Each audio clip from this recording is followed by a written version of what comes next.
Maraming salamat sa pagdalaw niyo. Bye-bye po, Sister Elsa.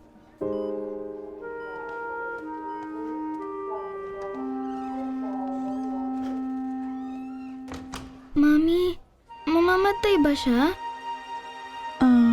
Hindi natin alam. Ba't di na lang siya tulungan ni Jehovah? Oo, anak.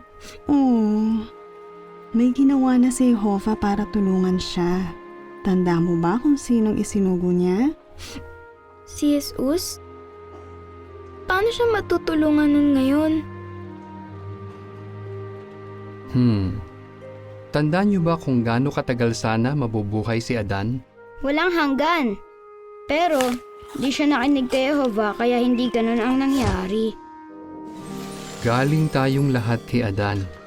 Kaya nagkakasakit din tayo, tumatanda at namamatay.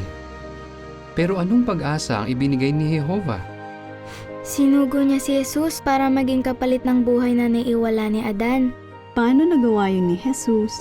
Kasi, perpekto siya gaya ni Adan, pero masunurin siya kay Jehovah. Tama. Salamat kay Jehovah dahil ibinigay niya si Jesus bilang pantubos. Ngayon, may pag-asa tayong mabuhay ng walang hanggan sa paraiso. At pag may problema tayo, gaya ngayon, yan ang tutulong sa atin na maging matibay.